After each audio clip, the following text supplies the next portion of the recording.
Assalamualaikum warahmatullahi wabarakatuh. Halo teman-teman, saya Rosdina Dewi dari Universitas Pancasakti Bekasi dengan program studi Pendidikan Ekonomi semester 2. Dalam video ini, saya akan membahas mengenai pendidikan dan pembentukan karakter pada peserta didik. Yang pertama yaitu pengertian karakter. Di sini ada dua definisi karakter menurut para ahli. Yang pertama menurut Hornby dan Parnell.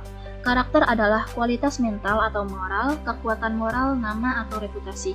Menurut Hermawan Kertajaya, karakter adalah ciri khas yang dimiliki oleh suatu benda atau individu. Ciri khas ini asli dan mengakar pada benda atau individu, sehingga mempengaruhi perilaku dan pemikiran sehari-harinya. Dari beberapa pendapat menurut para ahli, dapat disimpulkan bahwa karakter merupakan suatu mendasar dan bersifat abstrak yang ada dalam diri seseorang yang mempengaruhi sikap, tindakan, dan cara berpikir sehari-hari. Yang kedua yaitu pendidikan karakter. Pengertian pendidikan karakter menurut para ahli, yang pertama yaitu menurut Skrenko, pendidikan karakter adalah upaya sungguh-sungguh dengan cara di mana ciri kepribadian positif dikembangkan, didorong dan diberdayakan melalui keteladanan, kajian dan praktik emulasi atau usaha yang maksimal untuk mewujudkan hikmah dari apa-apa yang diamati dan dipelajari. Yang kedua menurut Rick Kona, pendidikan karakter adalah upaya yang sungguh-sungguh untuk membantu seseorang memahami, peduli, dan bertindak dengan landasan inti nilai etis.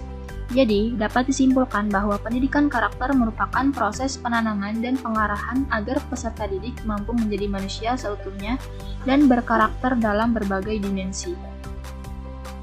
Pembahasan selanjutnya yaitu mekanisme pembentukan karakter. Proses pembentukan karakter. Fondasi awal terbentuknya karakter sebenarnya sudah dimulai sejak anak baru lahir sampai usia 3 atau 5 tahun. Pada masa itu, anak masih menggunakan pikiran bawah sadar karena kemampuan penalarannya belum tumbuh, sehingga ia akan menerima begitu saja semua informasi dan stimulus yang diberikan padanya. Pembangunan karakter anak merupakan proses yang terus-menerus atau berkesinambungan agar terbentuk tabiat, watak, dan sifat-sifat kejiwaan yang kondusif dalam bermasyarakat, berbangsa, dan bernegara serta dilandasi dengan nilai-nilai dan falsafah hidup. Sehingga dengan kata lain dapat disimpulkan bahwa karakter sebenarnya dapat dibentuk. Tahap pembentukan karakter. Islam memiliki pandangan tersendiri dalam tahapan pengembangan dan pembentukan karakter anak. Menurut Islam, pembentukan dan pengembangan karakter bisa dimulai sedini mungkin. Adapun tahapan pendidikan karakter menurut Islam yang pertama adalah tauhid. Tahap pertama mengenai tauhid dapat diajarkan pada anak usia 0 sampai 2 tahun.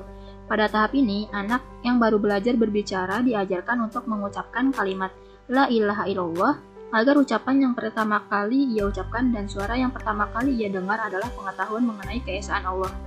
Yang kedua yaitu adab. Penanaman adab dia lakukan pada saat anak berusia 5 sampai 6 tahun.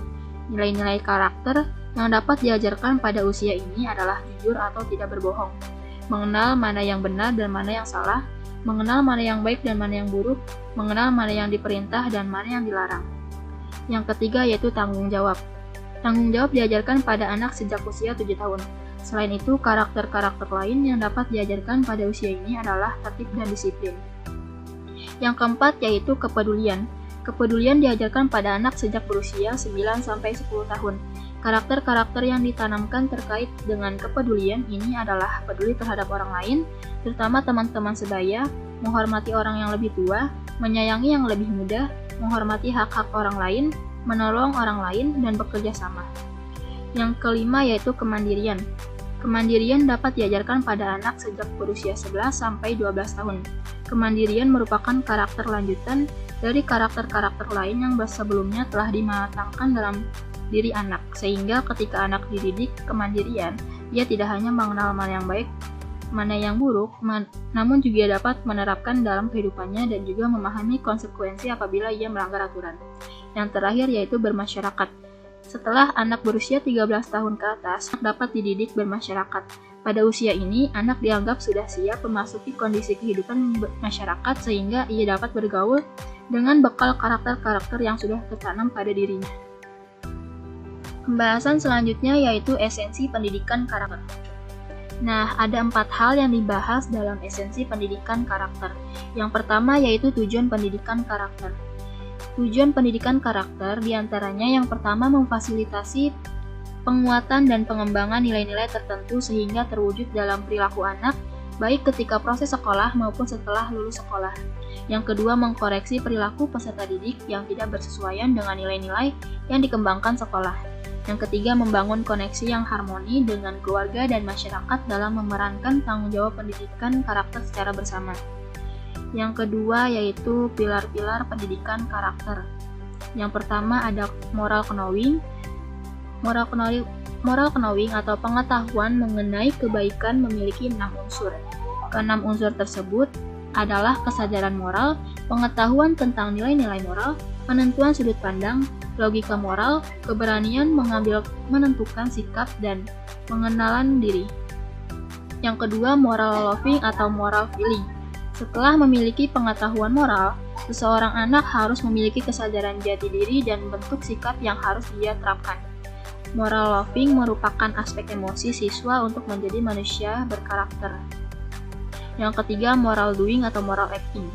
Manusia adalah makhluk sosial, ia tidak bisa hidup tanpa orang lain, karena itulah seseorang dituntut untuk dapat bermanfaat bagi diri sendiri maupun orang lain. Selain itu, menurut Karakter Count di Amerika, pilar karakter dapat diidentifikasikan menjadi 10 pilar, yaitu dapat dipercaya, rasa hormat dan perhatian, tanggung jawab, jujur, peduli, kewarganegaraan, ketulusan, berani, tekun, dan integritas. Yang ketiga yaitu ciri dasar pendidikan karakter. Ada 4 ciri pendidikan karakter. Yang pertama, keteraturan interior di mana setiap tindakan diukur berdasarkan hierarki nilai. Nilai menjadi pedoman normatif setiap tindakan. Yang kedua, koherensi yang memberi kebenaran membuat seseorang teguh pada prinsip dan tidak mudah terombang-ambing pada situasi baru atau takut resiko. Yang ketiga, otonomi. Di sana seseorang menginternalisasikan aturan dari luar sampai menjadi nilai-nilai bagi pribadi. Yang keempat, keteguhan dan kesetiaan. Keteguhan merupakan daya tahan seseorang guna menginginkan apa yang dipandang baik, dan kesetiaan merupakan dasar bagi penghormatan atas komitmen yang dipilih. Yang terakhir yaitu fungsi pendidikan karakter.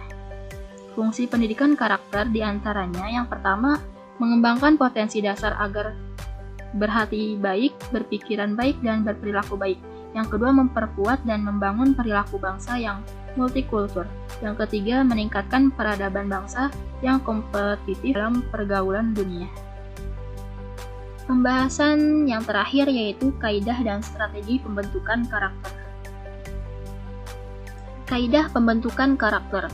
Menurut Anies Mata, ada 5 kaidah dalam pembentukan karakter, khususnya dalam pembentukan karakter muslim. Kelima kaidah tersebut adalah yang pertama, kaidah kebertahapan. Proses pembentukan dan pengembangan karakter harus dilakukan secara bertahap. Orientasi kegiatan ini adalah pada proses bukan hasil. Yang kedua, kaidah kesinambungan.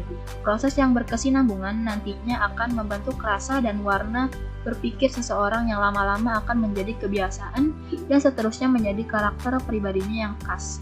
Yang ketiga, kaidah momentum. Pergunakan berbagai momentum peristiwa untuk fungsi pendidikan dan latihan, misalnya bulan Ramadan untuk mengembangkan sifat sabar, kemauan yang kuat, kedermawanan, dan sebagainya. Yang keempat, kaidah motivasi intrinsik. Karakter yang kuat akan terbentuk sempurna jika dorongan yang menyertainya benar-benar lahir dari dalam diri sendiri. Pendidikan harus menanamkan motivasi atau keinginan yang kuat dan lurus serta melibatkan aksi fisik yang nyata. Yang kelima, kaidah pembimbingan. Pembentukan karakter ini tidak bisa dilakukan tanpa seorang guru atau pembimbing. Kedudukan seorang guru pembimbing ini adalah untuk memantau dan mengevaluasi perkembangan seseorang. Strategi pembentukan karakter. Strategi pembentukan karakter yang biasanya digunakan di negara maju diantaranya yang pertama, strategi pemanduan. Strategi ini menggunakan media poster atau spanduk yang dipasang di papan pengumuman yang diupdate setiap bulan tentang berbagai nilai kebajikan, slogan atau moto tentang karakter atau nilai. Yang kedua, pujian dan hadiah. Landasan yang digunakan dalam strategi ini adalah pemikiran yang positif dan penerapan penguatan positif, sehingga ingin menunjukkan anak yang sedang berbuat baik. Yang ketiga, definisikan dan latihkan. Cara kerja strategi ini adalah dengan meminta siswa mengingat tentang nilai-nilai kebaikan dan mendefinisikannya sehingga nilai-nilai moral siswa dapat terlihat dari perkembangan kognitifnya. Yang keempat, penegakan disiplin. Strategi ini pada prinsipnya ingin menegakkan disiplin dan melakukan pembiasaan kepada siswa untuk secara rutin melakukan sesuatu yang bernilai moral. Contohnya mengucapkan salam, berbaris saat masuk kelas, dan lain sebagainya. Yang terakhir, perangai bulan ini. Strategi ini mirip dengan strategi pemanduan, namun juga menggunakan segala hal yang terkait dengan pendidikan karakter, misalnya pelatihan, sambutan kepala sekolah pada upacara, dan lain sebagainya. Baiklah, sekian materi mengenai pendidikan dan pembentukan karakter pada peserta didik. Kurang dan lebihnya mohon maaf. Sekian dan terima kasih. Wassalamualaikum warahmatullahi wabarakatuh.